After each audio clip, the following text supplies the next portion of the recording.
Hello everyone, it's me, that divination witch. I hope you're all doing well. Back with another witchy video. Welcome to my safe space where no question is a silly question, so ask away. If there's anything you want to know, anything you want me to cover, I'm more than happy to help. And today, I'm back with another video in my series of spirits and deities that I have met. And this one has actually came about from the deity in question, Dionysus. What do I think of him? How have I experienced him? This may or may not help some people out there, so yeah, let's get into it.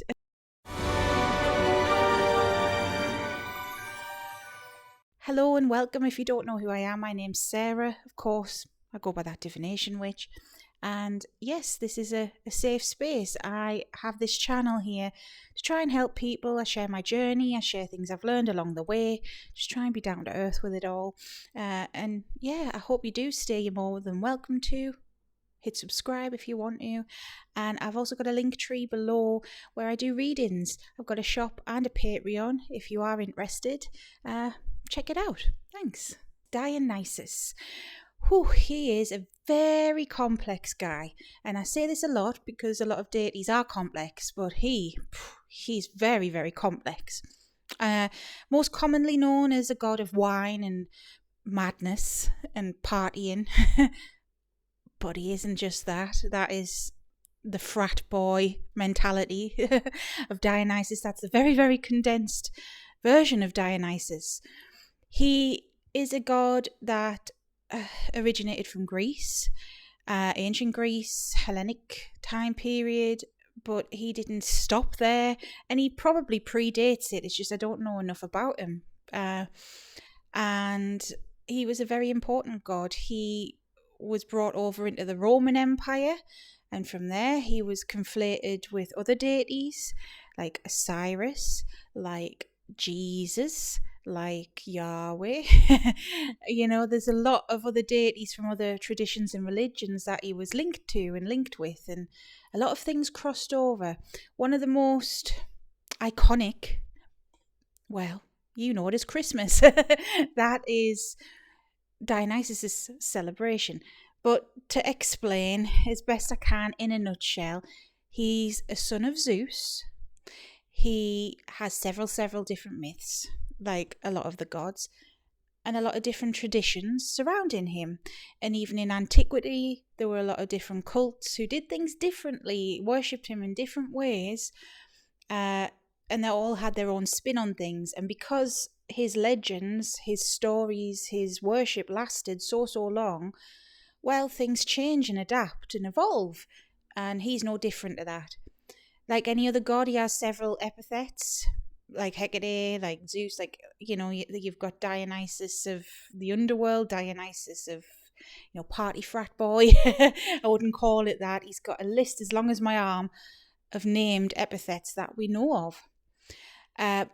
But the reason he is commonly, I suppose his name commonly now is associated with wine and madness and partying and good times, well, it's because one of his main cults of worship, I believe it was called the Bacchae or something like that, because when he was then brought into Rome, into the Roman pantheon and adopted into that, his name changed to Bacchus because of the people who followed him. People who followed him were called Maenads, normally his devotees.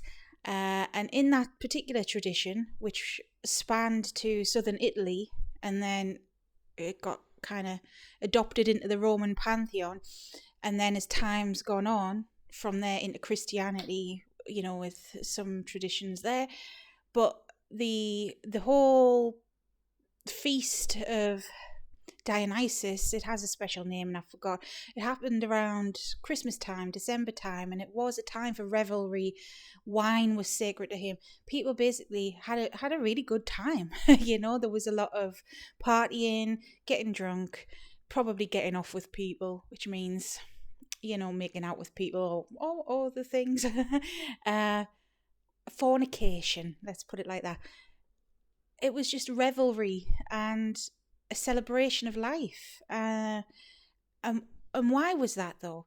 Well, because he's got several different myths, yes, and several different stories of his birth and his life and who his parents are. But one common theme is that he is a god that was resurrected. And who does that sound like? Jesus much. And that's why he got conflated with Jesus. And Osiris, him too was resurrected, he too. But Dionysus, the most common myth, let's say, was one where he was ripped apart in the War of the Titans, and then, depending on the spin on it, some say it was his mother that, requested he be in her womb again, kind of thing. And I'm sure there's a myth that states he was sewn onto Zeus's leg and kind of incubated on Zeus's leg. But there's loads of different spins on it. I'm no historian, I'm coming at this from my point of view and what I've experienced. I'm just trying to give you a bit of a background on him. So yes, he's a very complex guy, as you can tell. That's me trying to explain it as simple as possible, what I know. So because of all these myths and because of all these roles he's taken on, he's not just god of wine and partying, which if you look him up in the modern age, some modern pagans kind of portray him as such, but he isn't just that. I'm not saying everyone does that, by the way, but I'm blaming TikTok here. If you look him up, he's always like the happy-go-lucky frat boy guy, and he's not just that. He is a god of, fertility, of life, and that breeds into, the joys of life. Wine, yeah, madness because of that, because it gets you drunk. Sure. And the pitfalls of madness too, don't get me wrong. But he's also a god of death, and therefore a god of the liminal space, because he has walked in life and in death.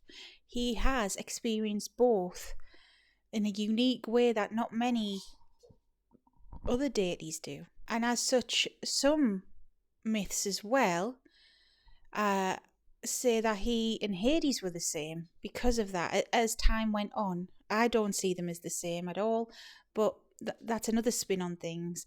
There's so many spins on things with him. But yes, he is a very complex man.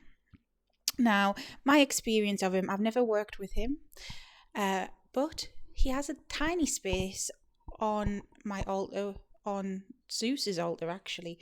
I just want to show you guys this little dish thing. I don't know if you can see. It's from Greece. There, it's focused. Yeah, this little dish thing from Greece. So when my grandparents died, as you all know if you're not new here, started this journey after my grandma died in 2018. My granddad was already dead. He died a year or two before. Just showing you the lid, this little pot. So, we went through this whole process of clearing out the home and things like this. You know how it goes. It's sad. Let's not get too much into that. I didn't even know they had this. This was theirs. I've got some things off them. I didn't want to keep too much, But I just felt like, wow, okay. They used to like travelling when they were in their younger days. They've been all over the place. But out of everyone, it was Dionysus. And I just thought that was pretty special. I have felt them around me sometimes. I suppose this is what happens when you are a polytheist or a pagan or whatever you want to label yourself. When you believe in multiple gods. I've said before on this channel how Zeus is my patron god. Well, he's his son. So, of course, I'm going to encounter him and feel his energy sometimes, like on a personal level. So, yes, he has a little space on Zeus's altar with that little jar. And I've spoke with him several times personally, just quick readings, but no, I've not worked with him. I have spoke with him a lot for other people. I've known people that work with him, but even the people I've known who work with him, they've not mentioned like these other aspects to him that I've mentioned there from the mythologies, like, you know, him being a god of the dead and things like this. I mean, it's personal, of course, and the epithet you get of a deity, the face you get of a deity, is personal to you and what you need. So maybe they didn't need that, but you know, he is complex in that regard, and I've never really experienced that side of him. For all I am someone who works with a lot of death gods, and you know, that side of things, I do mediumship and stuff like that. I've never experienced that side of Dionysus. I haven't. So I have experienced him as more of a fertility and light god in a way, a bit like a horned god. He's came through with Pan before several times, and Apollo. It's like they're all pretty fond of each other. And yeah, he's always been pleasant, friendly. I see him with black hair, you know, tanned, handsome. He looks like a Greek man. But instead of wearing a crown in his hair, he wears grapes, like a bunch of grapes in his hair. Very sophisticated, beautiful, well-groomed man. He's very polite, and he can crack a joke or two, most definitely, but he's not like silly sort of thing. It's more, he's sassy. I would say sassy. Yeah. And the people I've known work with him, and when he's came through in readings for the people, it's not just to be sassy and silly and whatever. It's all about healing and discovering yourself, the real you. And I feel like that's his message. He may enjoy revelry and good times, sure, but he knows the seriousness of life, and I feel like he's quite a balanced god. For all he's a god of madness and all this stuff, he knows that you need the good and the bad. You need fun in life as well as the seriousness in life. You need to let your hair down sometimes, and that's okay. Like that should be celebrated, and life should be celebrated. We should enjoy ourselves more. The world's dark enough. It really is. So I feel like that's his message, to spread more joy and happiness to people, as cheesy as that may be. And what can you give him as an offering? Well, it's limitless, I suppose. That's what he's kind of putting in my head right now, because I can feel his energy around. Yeah, the stereotypical stuff. Wine, grapes, olives, figs, nice food. Sure, he would love that. Who wouldn't love that? But sing to him. Play him a song. Learn an instrument for him. Even though he's not a god of music per se, he likes those things as well. He likes people a bit like Hecate, you know, that help others, that are not judgmental. Be a good Samaritan, I suppose. Be kind to someone. Help someone out with something. It doesn't have to be anything major. It doesn't have to be donating money. Say your neighbour needed help moving house. He's put that in my head. Well, help them out in his name. You know, spread some joy. Make someone laugh. Crack a joke. That sort of thing. Help, and it depends if you're working with this side, but help the dead cross over. And I know I do that with Hecate. But he's very much saying that. Help people find peace as well. In times of mourning, give people hope. You know, if you're able to do that, that's amazing. If you're able to make someone laugh when they're going through something hard, that is his essence. That's what I'm feeling right now. He's the guy you go to who, yes, he understands and empathizes, and you know, he deals with the dark shit, but hey, he can make you smile. even if you've been given the world's worst news, he can always make you smile. And that's really Dionysus, and I love him for that. I think he's an amazing energy, and even though he's so complex, the Dionysus I've experienced, yeah, amazing. I don't know how else to describe him other than that. I know I say amazing a lot in these videos, but he really is. You know, who wouldn't want to be cheered up, or reassured when they're going through things. That's him. That's really him. So yeah, he's probably around more people than you realise. That's the last thing I'm finishing this on, because he's telling me this. A lot of the time, and it's not just him, because there's apparently other gods. He's putting Balder in my head, for example, from Norse myth, who is a light god in Norse myth. That's a video for another time. But there's a lot of light gods, healing gods, that people think it's Jesus. And that's fine, because I've spoke about Jesus before, and we know I like Jesus. Got nothing against Jesus. And if people want to believe it's Jesus, let them believe. That's what Dionysus is saying right now. Let them believe it's Jesus. But sometimes it's me, and sometimes it's Balder, or sometimes it's someone else. The old gods never died out. They didn't leave. A lot of us, just from my experience, a lot of us have ancestral gods from way back when, from before Christianity was even a thing. We've got ancestral gods that care about our bloodline and our families.